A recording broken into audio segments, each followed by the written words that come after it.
राज्यर प्रत्येक जिलार कोण अनुकोणरू प्रतिवर्ष डिसेम्बर मास जनवरी मासरे बनभोजी करने पर्यटकों भिड़ जोरसोर लगी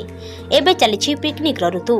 निजर कर्ममय जीवन को टिके समय बाहर करी सांगसाथी किंबा परिवार सह टिके मौज मजलिस करबा हेउ अबा बनभोजी करने को काहारिबा मन नथिबो। जाजपुर जिला सुगिंदा ब्लॉक रु 10 किलोमीटर दूर में रही अशोकझर पिकनिक स्पॉट पहाड़ झरी आसी झरणा और जंगल घेरा परिवेश एटी पर्यटकों को आकृष्ट करिछि। आ सबुठु बड़ कथा हैला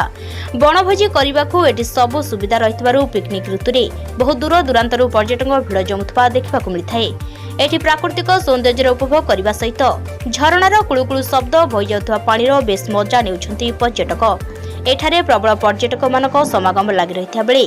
किछि भी अप्रीतिकर परिस्थिति की दृष्टि रखी सुगिंदा पुलिस पक्षरु सुरक्षा व्यवस्था कड़ाकड़ी करा जायथिबा देखिबाकु मिलिछि। बहुत भलो भोजी भात करे सुविधा अछि आ बहुत लोक भी आछन हम भी सब वर्ष आछू आउ टिके प्रशासन जदी जगह को दृष्टि दियंता बहुत भलो होता कि आगुरु ये आसीथिले पिकनिक करे तांग संग मान सहित सेति भाई इधर प्रथम तो मु आछि फर्स्ट टाइम एठी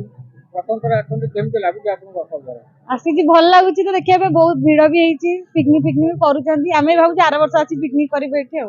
आछू बुलिया पे कोन है तांता आ कोन दस्ता होके पर्यटन होइबे देखि छु बुलिए देखि तार तापर कहबो कोन नाही एठी गोटे दिव्य सुंदर झरना अछि ये झरना रु कुळकुळ नादर दैनंदिन कुळकुळ नाद शब्द करछि बहुत वृक्ष अछि एठी प्राय दिन सबुदिन भी किछि किछि पर्यटन आछन आ पिकनिक उपरे बहु भीड़ रहउछि। एठी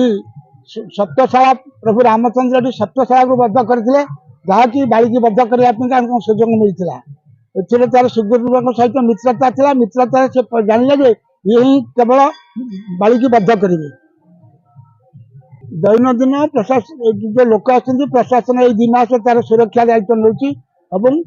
पर्यटन माने आछन जो शांति सुखलाई भोजभात खाई बनभोजी करके खाई पीकी जाउछन आवश्यक आहुरी पर्यटन मानक सुविधा सुजोग देवार कारण हूँ गोटे एक हूँ पानी द्वितीय हूँ पिंडी तृतीय हूँ किसी रहा घर आवश्यक नितांत दरकार ना ये लक्ष लक्ष। जाजपुर जिलूर जगबंधु महालिक रिपोर्ट न्यूज ओडिया।